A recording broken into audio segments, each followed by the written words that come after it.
Tonight, we began a special series about the threat from influenza. Every year, the seasonal flu emerges and kills tens of thousands of Americans and hundreds of thousands globally. But there's an even graver concern. Public health officials fear the emergence of a new, previously unknown flu virus that could be far more lethal and become a pandemic by spreading across the world. As William Brangham reports, it's happened before. The heart and the heart and my heartbeat, yeah, because of course I didn't have a beating heart for a little bit. 6 years ago, Autumn Redinger started feeling sick, but she was a 33-year-old mom, really healthy, and so she didn't think much of it. It was 2 days after Christmas, and I just kind of felt a little junky, a little cough here and there, but nothing horrible. I had texted my fiance, and it was a big jumbled mess, and that's when he pretty much... The words you texted Yes, didn't make sense. They didn't make sense. Honestly, I don't even remember him coming to pick me up. Redinger was rushed to her local hospital in Punxsutawney, Pennsylvania, where doctors diagnosed her with the flu. My lungs started to fill on fire. Meaning when you would breathe in, it would burn? Breathe in, breathe out, it burned. The flu was attacking her lungs and filling them with fluid. She was then medevaced to University of Pittsburgh Medical Center, where she was eventually put under the care of Dr. Holt Murray. The lungs become very boggy, they fill with water, and you're not able to move oxygen from the outside world into your bloodstream. You can't breathe. You really. can't breathe, yeah. It kept getting worse. Her lungs were failing. She was put on a ventilator, but even that couldn't get enough oxygen into her. It was a nurse who slipped up and made a comment about me dying. And I was just like, what? Oh yeah, you died like twice. You were on a machine to keep you alive. And I'm like... That machine, called an ECMO, took out her dark, depleted blood, pumped it full of oxygen, and fed it back into her body. And it runs through the pump in the oxygenator and comes out cherry red. That is a very intensive intervention to try to save someone's life. It's as intensive as it gets. We're taking 5 liters of blood a minute, taking it out of the body, and returning it. It went way, way, way, way up. Days like that are what keep Dr. Anthony Fauci up at night. In 2017-18, we had the worst seasonal flu that we've had in memory, about 80,000 deaths and almost 1 million hospitalizations. You do that every year for 20, 30, 40 years. That's a huge toll. At the toll. end of that time, that's a huge toll in illness and in deaths. Fauci is the director of the National Institute of Allergy and Infectious Diseases at the National Institutes of Health. He says while many take the so-called seasonal flu for granted, it still kills tens of thousands in the U.S. every year. So this is the influenza virus. This is the inner core of the influenza virus. But the seasonal flu isn't really what Fauci loses sleep over.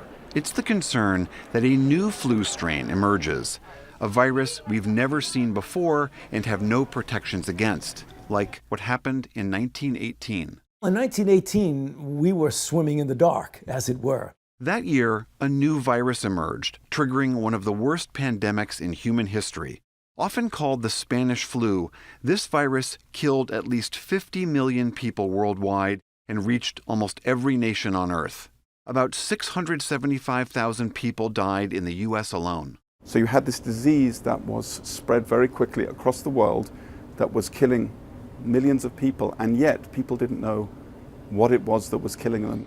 Dr. Jeremy Brown directs the Office of Emergency Care Research at the National Institutes of Health, and he wrote the book Influenza, the 100-Year Hunt to Cure the Deadliest Disease in History.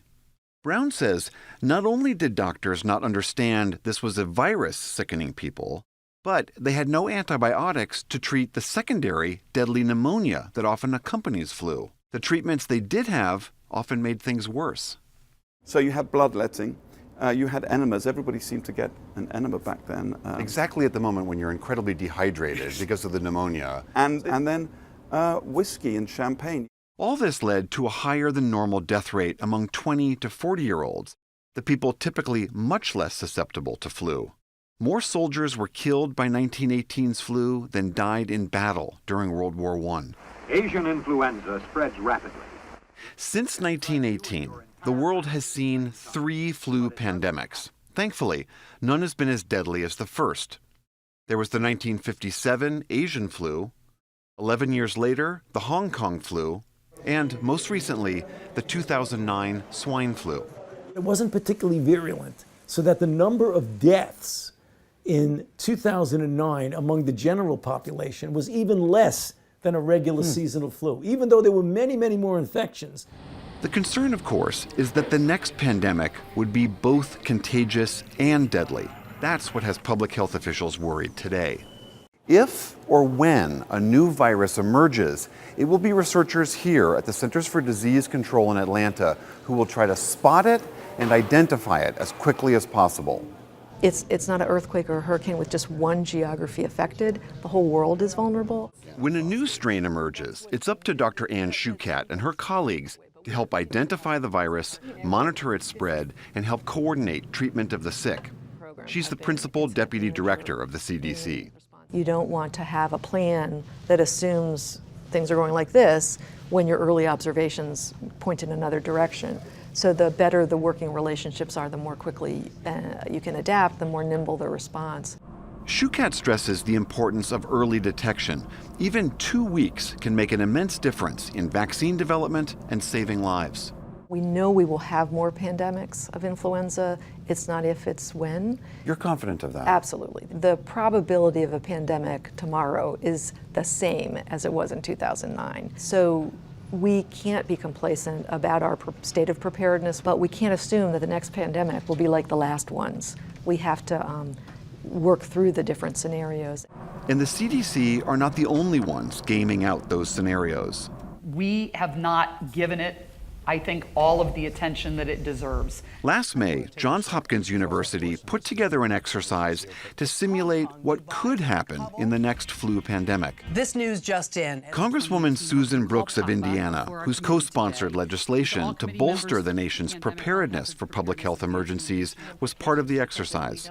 Every time you do an exercise, you realize where the gaps are. If large numbers of people begin to get sick, actually your economy is impacted, our national security can be impacted. There's so many things that people just don't realize. In this scenario, a year and a half into the pandemic, the hypothetical Clade X flu had killed 150 million people worldwide. A vaccine was still stuck in development. The U.S. president and vice president were both sickened, as was a third of Congress. The U.S. government nationalized the entire healthcare system to coordinate its response. And all of these were considered realistic projections. These are the types of things that most citizens don't think about. We don't want to think about them, but yet we expect the systems to be in place to take care of them. We expect the medical community, pharmaceutical community, diagnostic community, everyone to be ready, and that's not how it works. Depending on how we lay it in the Jeep, I'm not sure if we can all go. Is anybody listening to me? Yes. Years later, much of Autumn Redinger's experience is still a mystery. You have no idea how you got the flu. No idea. No clue. No idea. She carries a few lingering traces of her brush with influenza, some scars and a few side effects. I just kept telling myself, it's okay. You're a miracle. You're alive. Yeah, your toes might not bend. Yeah, your lungs act a little funny. Yeah, your memory's shot. You have a few scars, but you're alive. It might rain tomorrow. Her case remains a striking reminder of just how serious this virus can be. For the PBS NewsHour, I'm William Brangham. And William's series continues tomorrow night, focusing on the potential for a pandemic.